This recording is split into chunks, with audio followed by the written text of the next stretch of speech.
சவரி பக்கத்தில் உள்ள நியாயங்கள் வெளிப்பட்டுடுச்சு. அதை சோஷியல் மீடியாவில் வீடியோவாகவே எடுத்து போட்டுட்டாங்க. சாண்ட்ரா, திவ்யா, பிரஜன் 3 பேரும் பங்கமாக மாட்டிக்கிட்டாங்க. அதுக்கப்புறம் திவாகர் வெளியேறும்போது நடந்த சில விஷயங்கள், அடுத்த வாரம் கேம் எந்த பக்கம் மாறப்போகுது, இந்த 3 விஷயத்தை தெளிவாக பேச போகிறோம். நீங்கள் இன்னும் நம்ம சேனலை சப்ஸ்கிரைப் பண்ணா சப்ஸ்கிரைப் பண்ணிடுங்க. அப்டேட்டுகள் தொடர்ந்து கொடுக்க முடியல, மன்னிச்சுக்கவும். எனக்கு தெரிந்த உறுதியான தகவலை மட்டுமே நான் உங்களுக்கு தந்துகிட்டு இருக்கேன். அதனால தான் கம்மியாக வீடியோ போட்டாலும் உறுதியான தகவலை மட்டும் உங்களுக்கு நான் கொடுக்குறேன். ஃபர்ஸ்ட் எடுத்த உடனேயே சாண்ட்ரா நேற்று என்ன சொன்னாங்க, சார் அந்த இடத்துல என்ன நடந்ததுன்னே எனக்கு தெரியல, நான் அப்படியே ஷாக் ஆகிட்டேன் அப்படின்னு சொன்னாங்களா விஜய் சேதுபதி கிட்ட. அதாவது பார்வதியை இவர் பிடிச்சி தள்ளி விடும்போது, சவரி பிடிச்சி தள்ளி விடும்போது. அப்போ என்னதுன்னா, என்ன ஷாக் ஆகிட்டேன், அந்த அதிர்ச்சியிலேருந்து நான் மீளல சார், எனக்கு மைண்ட் ஆஃப் ஆகிடுச்சுன்னாங்களா. அதுக்கப்புறம் சோஷியல் மீடியாவில் எல்லா இன்ஸ்டாவாக இருக்கட்டும், ட்விட்டராக இருக்கட்டும், எல்லாத்துலேயும் அந்த படம் இருக்குது. போய் பார்த்துங்க. சாண்ட்ராவுடைய ஆதரவாளர்கள் யாராவது கூக்குரல் விட்டீங்கன்னா அங்கே போய் பார்த்துட்டு இங்கே வாங்க. என்ன பேசியிருக்காங்க அப்படின்னா, பிரஜன், சாண்ட்ரா, திவ்யா இவங்கெல்லாம் உட்காந்துருக்காங்க. அடிபட்டதுக்கப்புறம் அவங்கள உள்ளே கூட்டு போயிட்டாங்க நம்மளுடைய பார்வதியை. அப்போ சாண்ட்ரா கேட்குறாங்க, ஏடா மெதுவாக அடிச்ச, வேகமாக அடிச்சிருக்க வேண்டியதுனடா அப்படின்ற மாதிரி கேட்குறாங்க.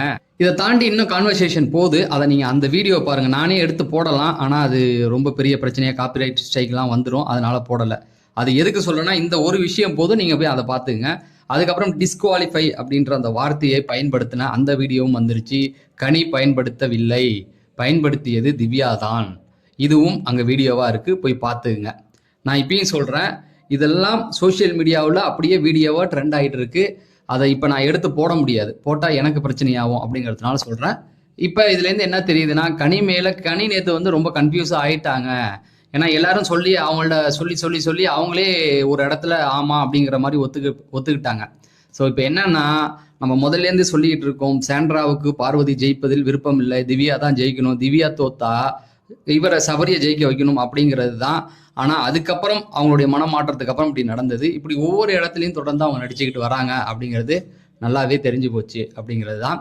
அடுத்தது திவாகர் வெளியேற்றம். திவாகர் வெளியேற்றம் நானே ஒரு இது கொடுத்தா ரெட் கார்டு கொடுக்கலாமே, ஓட்டு இருக்கிறவர் போய் சொல்லி அனுப்புறீங்க அப்படின்னு. இந்த ரெட் கார்டு விஷயம் இப்போ தான் பரபரப்பாக பேசப்பட்டிருக்கு. சேனல் தரப்புலேருந்து நிறைய விளக்கங்கள்லாம் கொடுத்துருக்காங்க. அங்கே எபிசோடு போய் பார்க்க போனவங்களும் இதை கேள்விப்பட்டு சில விஷயங்கள் சொல்லியிருக்காங்க. என்னன்னா, பிரதீப்புக்கு அப்புறம் அந்த ரெட் கார்டு கொடுத்தாங்க இல்லையா, அது பெரிய ஒரு பிரச்சனையா போச்சு. அவருடைய கெரியரே அங்கே முடிஞ்சிருச்சு இல்லையா. திவாகருடைய லைஃப்பையும் அப்படி முடிச்சு விட வேண்டாம் அப்படிங்கிற ஒரு நல்ல எண்ணம் தானா.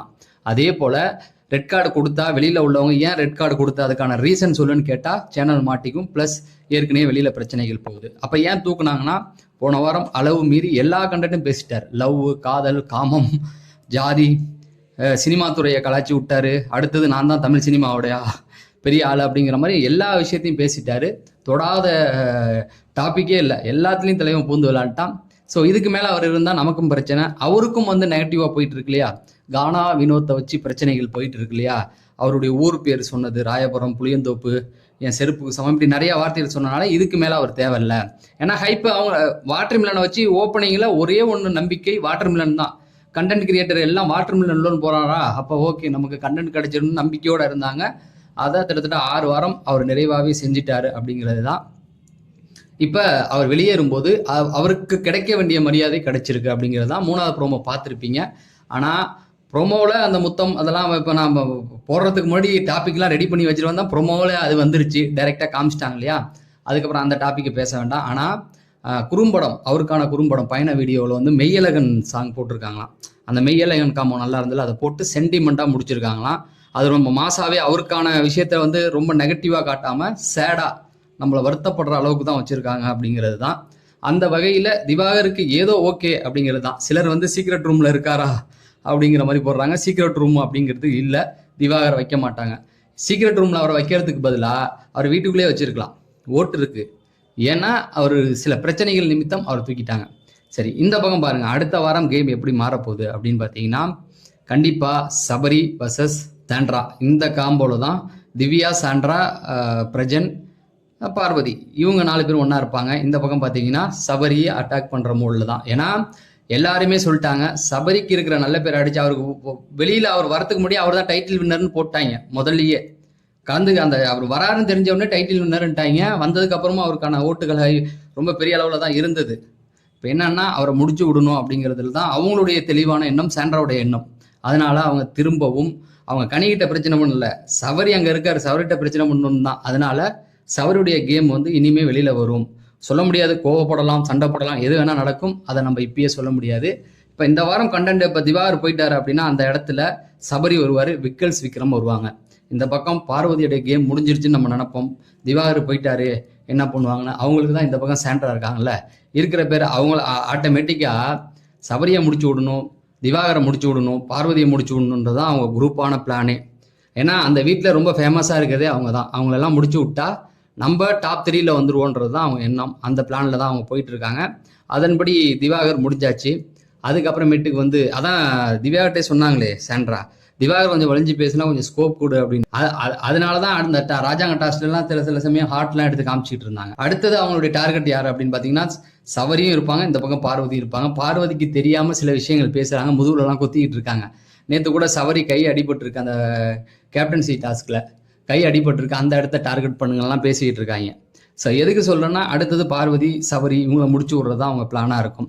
சரி, இந்த பக்கம் பார்த்தீங்க அப்படின்னா யாருடைய கேம் வந்து டோட்டலாக முடிய போகுது அப்படின்னு பார்த்தீங்கன்னா கானா வினோத். ஏன்னா திவாகர் வெளியேறும் பொழுது கானா வினோத்தும் வந்து ரொம்ப ஃபீல் பண்ணியிருக்காராம். ஏன்னா நல்லதோ கெட்டதோ 2 பேருமே வந்து இந்த 6 வாரமெல்லாம் ஒன்றா தான் பயணிச்சிருக்காங்க, சண்டை போட்டுக்கிட்டாலும் ஒன்றா தான் இருந்திருக்காங்க.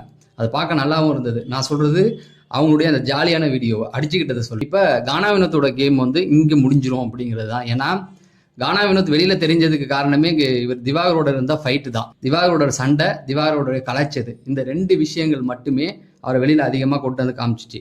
இப்போ திவாகர் போயிட்டு இவர் யார்கிட்ட போய் கலாய்ச்சி பாட்டு போடுவார், யாரை கிண்டல் பண்ணுவார், இனிமேல் யாரை தொட்டாலும் பெரிய பிரச்சனையாக வெடிக்கும். எல்லாம் அப்படிப்பட்ட ஆட்களாக இருக்காங்க.